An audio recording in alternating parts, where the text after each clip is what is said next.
Story शुरू करने से पहले एक छोटी सी रिक्वेस्ट है। वीडियो को लाइक कर दीजिए और टून्स लोग को सब्सक्राइब करना मत भूलिएगा।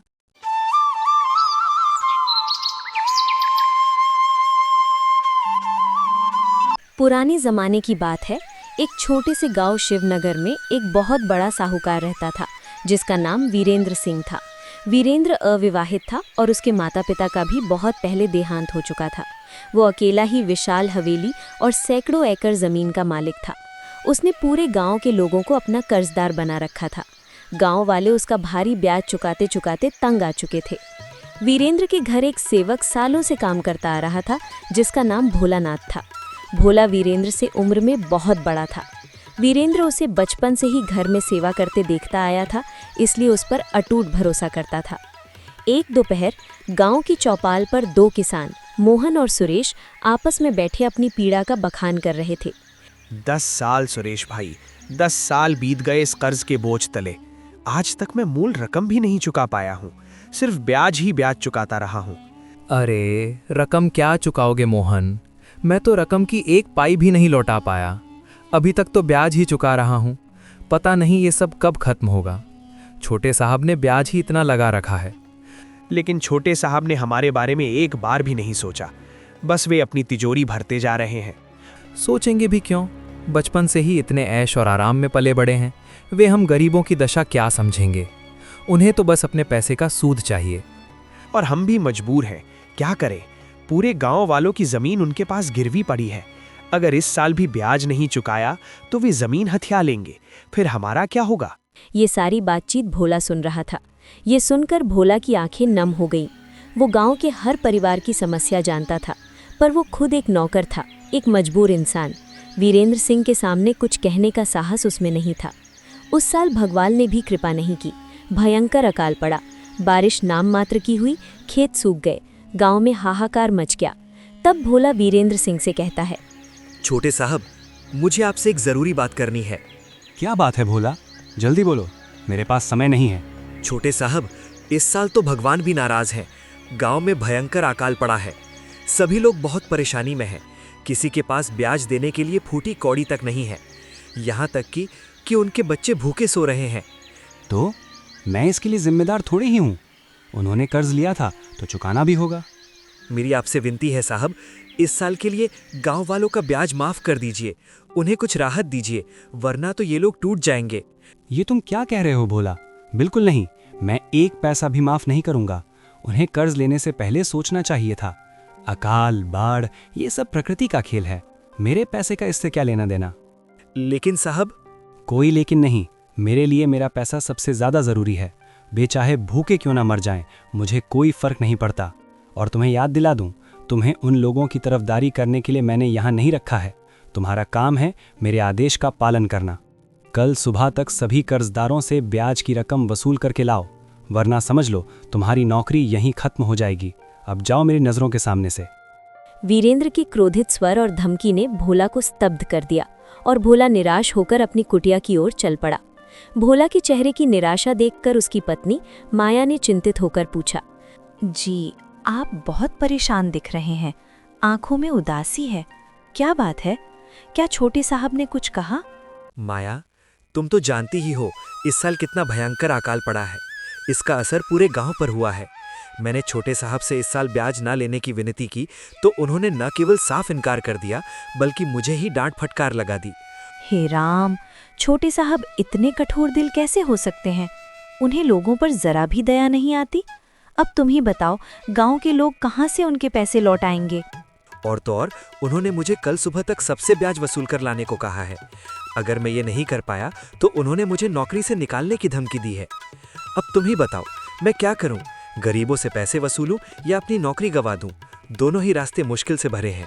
माया कुछ पल चुपचाप सोचती रही। फिर उसने एक गहरी सांस ली और बोली, जी, मुझे लगता है कि समस्या की जड़ कहीं और है। छोटे साहब अकेले रहते हैं, न उनके माता पिता हैं, न भाई बहन, न कोई करीबी। शायद इसीलिए उनका दिल इतना कठोर है। उनके मन में दया, करुणा, प्रेम जैसी भावनाओं का अभाव है। उन्हें किसी से लगाव ही नहीं है, तो दूसरों के दुख का एहसास कैसे होगा? शायद तुम सही कह रही हो, पर इसका हल क्या है? मेरे विचार से अगर उनकी शादी हो जाए, अगर उनके जीवन में कोई प्यार करने वाला इंसान आ जाए, तो शायद उनका हृदय परिवर्तन हो सकता है। कोई पत्नी उनके अकेलेपन को दूर कर सकती है, उनमें मानवीय भावनाएं जगा सकती है। शादी? पर कौन करेगा शादी उनसे? और फिर शादी भी तो कोई जादू की छड़ी नहीं है कि वे एकदम बदल जाएंगे। देखो, अगर शादी एक ऐसी लड़की से हो जो स्वभाव से बहुत अच्छी हो, दयालु हो, गरीबों की पीड़ा समझती हो, तो वो धीरे धीरे उन पर प्रभाव डाल सकती है। वो उन्हें समझा सकती है कि धन सब कुछ नहीं है, दूसरों के दुख में काम आना भी महत्वपूर्ण है। ये तो ठीक है, पर ऐसी लड़की मिलेगी कहाँ? और वो भी वीरेंद्र सिंह जैसे कठोर व्यक्ति से शादी करने को राजी होगी? मेरे पास एक योजना है। हमें गांव के लोगों की मदद लेनी होगी। हमें अपने ही गांव में से किसी सुशील, समझदार और साहसी लड़की को चुनना होगा, क्योंकि वही गांव की समस्याओं को गहराई से समझती है। फिर हमें उसे एक बड़े रईस घर की बेटी का रूप देकर वीरेंद्र सिंह के सामने पेश करना होगा। माया, ये तो बहुत जोखिम भरा काम है। अगर भेद खुल गया तो वीरेंद्र सिंह क्रोध में आग बबूला हो जाएंगे। हम सबकी जान को खतरा होगा। नहीं, भेद नहीं खुलेगा। ये सब हम गांव वालों की भलाई के लिए कर रहे होंगे। पूरा गांव हमारा साथ देगा, कोई मुंह नहीं खोलेगा। हमें बस एकदम सही लड़की चुननी है और उसे पूरी तरह से तैयार करना है। भोला लंबे समय तक चुप रहा। आखिरकार गांव वालों के दुख ने उसे हाँ कहने पर मजबूर कर दिया। ठीक है माया, तुम जैसा कहती हो। मैं कल सुबह गांव के बुजुर्गों और विश्वास पात्र लोगों से इस बारे में बात करता हूँ। देखते हैं क्या होता है। अगले दिन भोला ने गांव के कुछ सम्मानित लोगों की एक गुप्त बैठक बुलाई। मोहन, सुरेश, गांव के मुखिया चंद्रभान और कुछ अन्य लोग एकांत में जमा हुए। भोला ने माया की पूरी योजना समझाई। भोला, ये योजना बहुत खतरनाक है, पर मैं मानता हूँ कि यही एक रास्ता बचा है। वीरेंद्र सिंह का हृदय परिवर्तन हमारी समस्या का एकमात्र समाधान हो सकता है। पर लड़की, हम किसे चुनें? उसमें साहस होना चाहिए, बुद्धिमत्ता होनी चाहिए और सबसे बढ़कर दया का भाव होना चाहिए। लंबी चर्चा के बाद सबकी नज़र गांव के एक गरीब किसान की बेटी पर पड़ी। उसका नाम था पूनम। उसके पिता रामलाल भोला के अच्छे मित्र थे। अगली सुबह भोला और मोहन रामलाल से मिले, पूरी बात समझाई। रामलाल पहले तो बहुत डर गए, लेकिन जब गांव के सभी लोगों ने उन्हें समझाया तो वे मान गए। पूनम से बात की गई। पहले तो वो घबराई, लेकिन जब उसे पता चला कि ये पूरे गांव की भलाई के लिए है तो उसने हाँ कर दी। फिर भोला ने पूनम को अपनी घर ले गया और पूनम को एक बड़े रईस घर की बेटी की भूमिका के लिए तैयार किया जाने लगा। एक कहानी गढ़ी गई। कहानी ये थी कि पूनम समुद्र पार रहने वाली एक महान व्यापारी की बेटी है जिसका नाम सोनम है। वो अपने परिवार के साथ समुद्री यात्रा पर थी कि उनका जहाज तूफान में डूब गया। वो अकेली बची और किसी तरह इस गांव के किनारे पहुंच गई। भोला ने पूनम को सोनम के रूप में तैयार किया और एक दिन वीरेंद्र सिंह के सामने पेश किया। वो उन्हें बगीचे में ले गया जहां पूनम, अब सोनम, सादे लेकिन साफ सुथरे कपड़ों में बैठी थी। भोला, ये लड़की कौन है?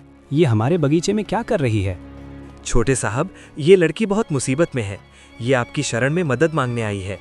फिर वीरेंद्र सिंह पूनम के पास जाकर कहते हैं, तुम्हारा नाम क्या है? तुम कौन हो? कहाँ की रहने वाली हो? और तुम्हें हमसे क्या सहायता चाहिए? जी, मेरा नाम सोनम है। मैं समुद्र पार सिंधु नगर के रहने वाले व्यापारी विश्वनाथ देव की पुत्री हूँ। मेरे पिताजी के पास कई व्यापारिक जहाज थे। हम परिवार के साथ एक यात्रा पर निकले थे कि रास्ते में भयंकर तूफान आ गया। हमारा जहाज डूब गया। मेरे माता पिता, मेरे भाई सब उस तूफान में बह गए। मैं किसी तरह एक टूटे हुए तख्ते के सहारे बची और इस गांव के तट पर पहुंच गई। अब इस दुनिया में मेरा कोई नहीं है। पूनम ने इतनी भावुकता से अपनी कहानी सुनाई कि वीरेंद्र सिंह के कठोर हृदय में भी एक क्षण के लिए हलचल हुई। उसने कभी इतनी सुंदर और शालीन लड़की नहीं देखी थी। अच्छा, तो ये बात है। तुम्हारे साथ सच में बहुत बुरा हुआ है।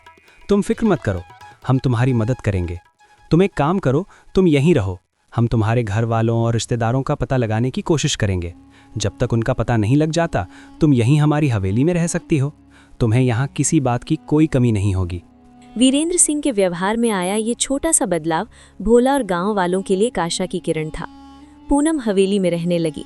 वीरेंद्र धीरे धीरे उसकी ओर आकर्षित होने लगा। वो उसकी शालीनता, बुद्धिमत्ता और विनम्रता से प्रभावित हुआ। कुछ सप्ताह बीत गए।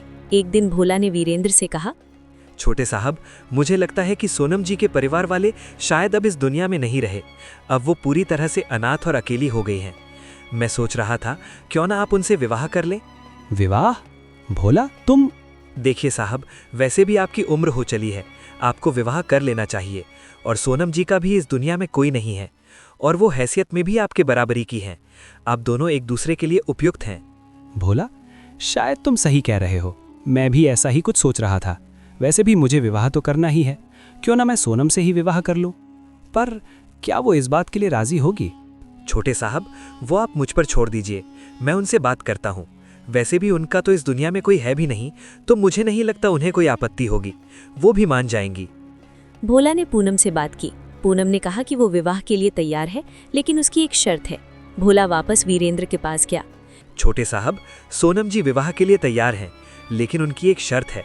अगर वो शर्त पूरी होती है तो ही वो विवाह करने के लिए तैयार हैं, वरना नहीं। शर्त? क्या शर्त है? उन्होंने कहा है, मैंने गांव वालों से सुना है कि आप गांव वालों से सालों से बहुत अधिक ब्याज लेते आ रहे हैं, और इस साल तो गांव में भयंकर विपदा आई हुई है, तो ऐसे में लोग ब्याज कैसे देंगे। उनका कहना है कि उन्हें ऐसे कठोर हृदय वाले व्यक्ति से विवाह नहीं करना, जिसके हृदय में लोगों के लिए कोई भावना ही नहीं है। उनके पिता बहुत बड़े रईस थे, लेकिन हमेशा उन्होंने लोगों पर दया दिखाई। शायद इसीलिए ईश्वर ने उन्हें सब कुछ दिया था। सोनम जी कहती हैं कि उनके होने वाले पति में भी वही दयालुता और नरम दिल होना चाहिए। ये कैसी शर्त है? ये तो मेरे व्यवसाय में दखलंदाजी है। साहब, उनका कहना है कि विवाह करने के लिए आपको गांव वालों का ब्याज माफ करना होगा और उन्हें समय भी देना होगा, ताकि वे धीरे धीरे आपकी मूल रकम लौटा सके। वीरेंद्र सिंह उलझन में पड़ गया। एक ओर उसका कर्ज का व्यवसाय और दूसरी ओर पूनम का रूप और व्यक्तित्व जो उसे बहुत भा रहा था।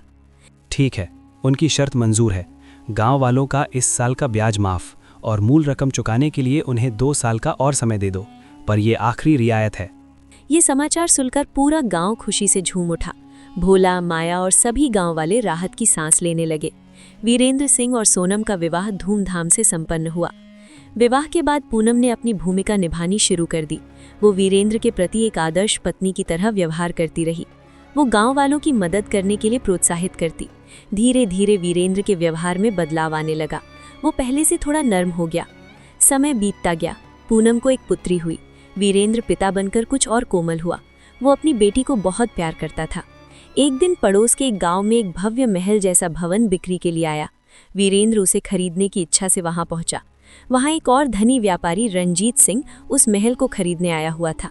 वीरेंद्र सिंह, ये महल तुम्हारे जैसे छोटे साहूकार के बस की बात नहीं है। ये तो हमारे जैसे बड़े रईसों के लिए है। देखो, तुमने इस महल की बहुत कम कीमत लगाई है।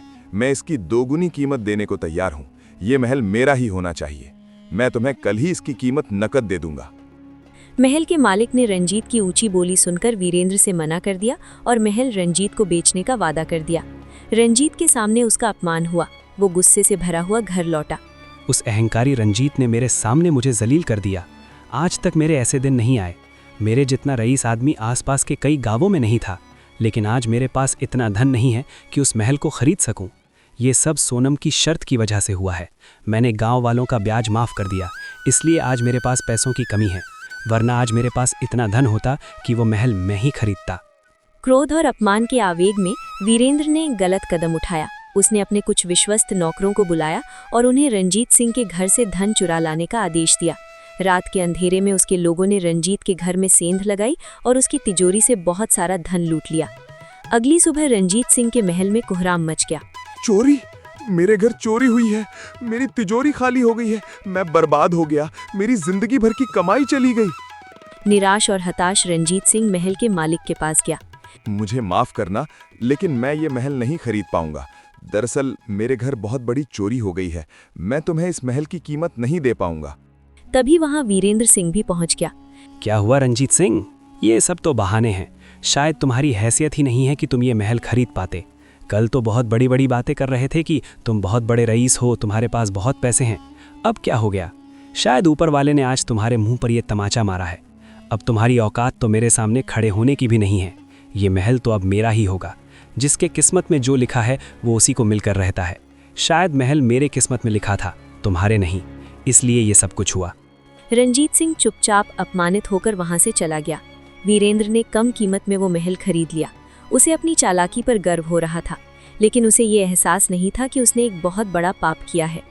कुछ दिन बाद रंजीत सिंह के एक चौकीदार ने उसे एक महत्वपूर्ण जानकारी दी। सेठ जी, उस चोरी वाली रात मैंने वीरेंद्र सिंह के 2 आदमियों को आपके घर की तरफ जाते देखा था। मुझे लगता है शायद उन्होंने ही आपके घर चोरी की है। क्या? वीरेंद्र सिंह? हाँ, अब समझ आया। उसी ने मेरे सामने मेरा अपमान किया था और फिर उसने ही ये चोरी करवाई होगी। मैं उसे छोड़ने वाला नहीं हूँ।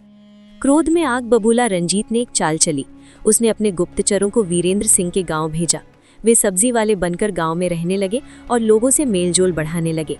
धीरे धीरे उन्हें पूनम के बारे में, उसके असली परिवार के बारे में पता चलने लगा। उन्हें ये भी पता चला कि भोला और गांव वालों ने मिलकर ये सारी योजना बनाई थी। फिर ये सारी बातें रंजीत सिंह को पता चलती हैं। रंजीत ने एक और चाल चली। उसने एक व्यक्ति को साधु का वेश धारण कराया और उसे वीरेंद्र सिंह के पास भेजा। एक दिन जब वीरेंद्र सिंह शिकार के लिए जंगल गया हुआ था, तब उसे रास्ते में ये झूठा साधु मिला। वत्स, तुम्हारे साथ बहुत बड़ा धोखा हुआ है और तुम उस धोखे के साथ जी रहे हो। तुम्हारा भविष्य बहुत संकट में है। तुम बहुत जल्द बर्बाद हो जाओगे। बाबा, आप क्या कह रहे हैं? मेरे साथ धोखा किसने किया और कौन सा धोखा? सुनोगे तो तुम्हें अपने कानों पर विश्वास नहीं होगा।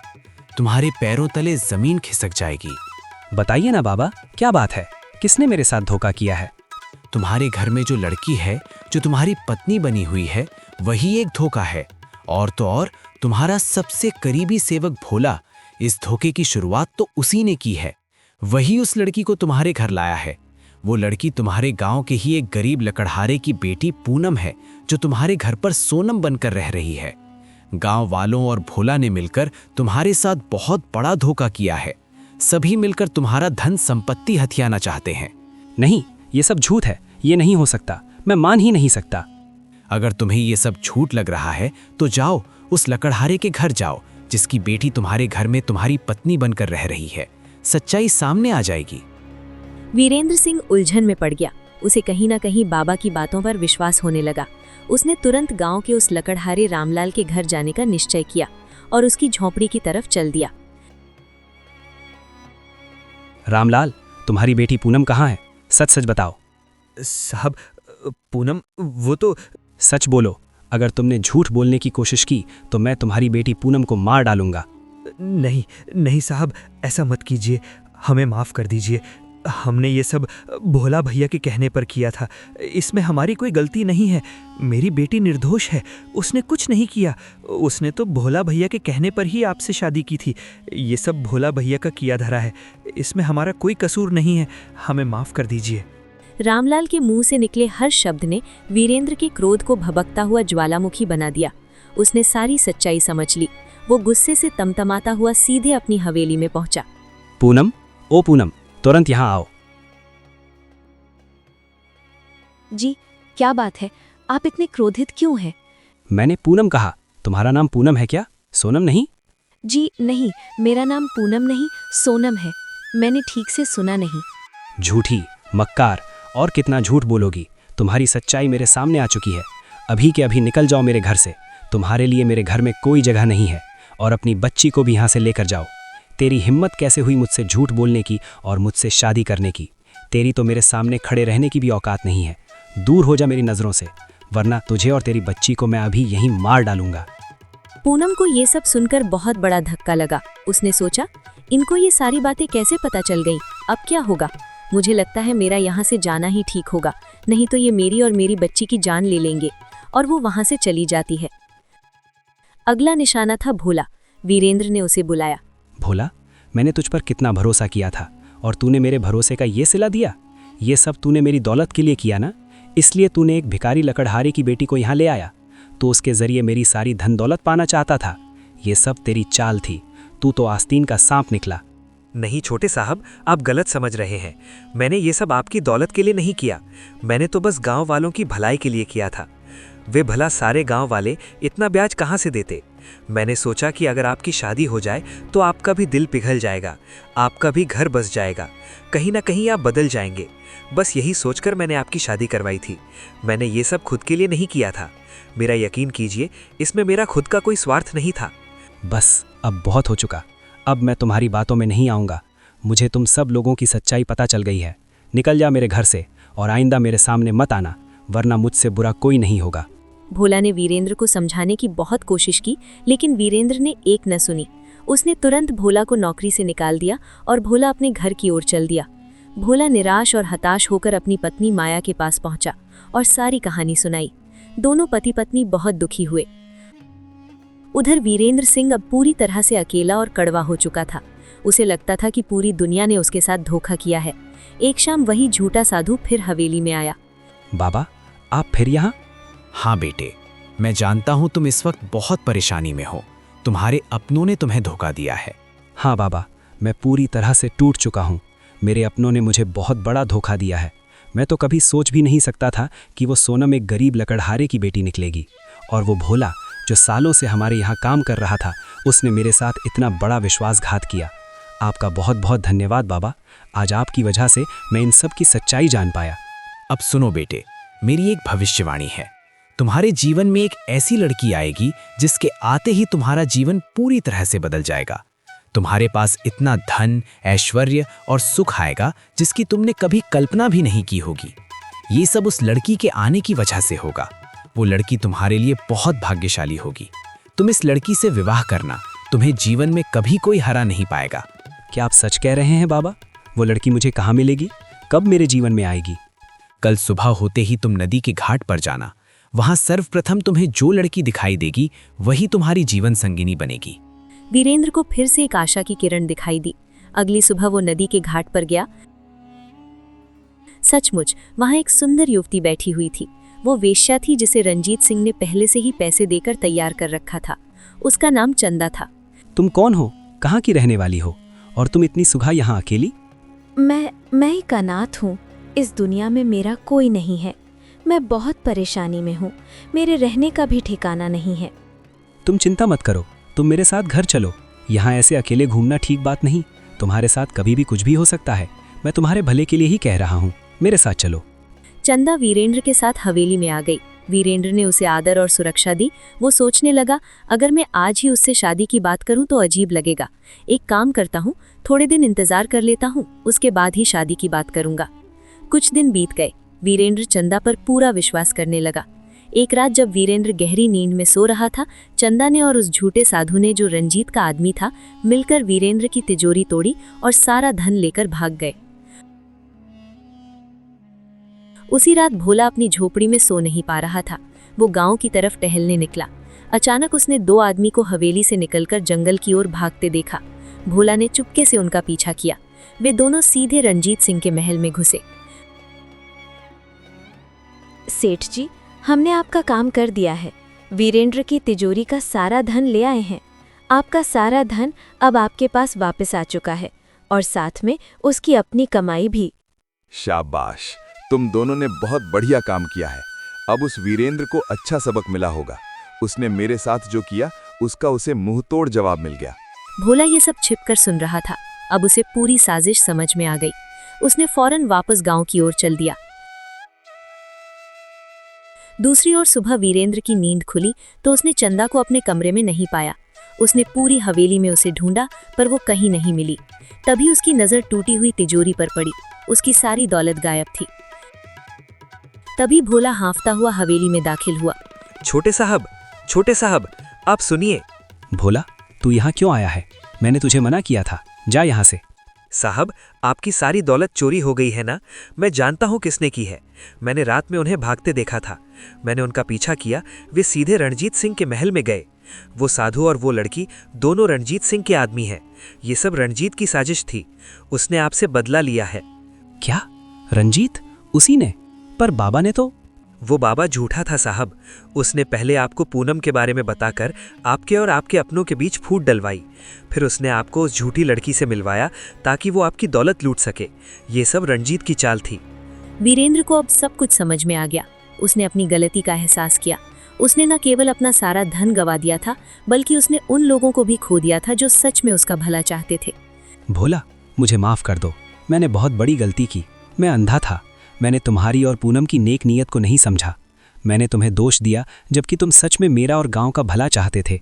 मैंने पूनम को, अपनी बेटी को घर से निकाल दिया। अब मेरे पास कुछ नहीं बचा, सब कुछ खो दिया। छोटे साहब, गलतियां सबसे होती हैं।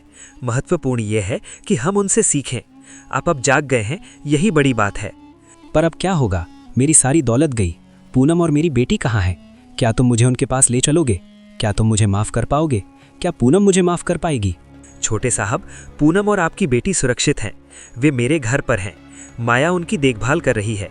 पूनम आपसे नाराज नहीं है, वो तो बस दुखी है कि आप उसकी नीयत नहीं समझ पाए। चलिए, आप उनसे मिलिए। भोला वीरेंद्र को अपनी झोपड़ी ले गया। वहां पूनम और उसकी बेटी थी। वीरेंद्र ने पूनम से माफी मांगी। पूनम ने, जो स्वभाव से ही दयालु थी, उसे माफ कर दिया।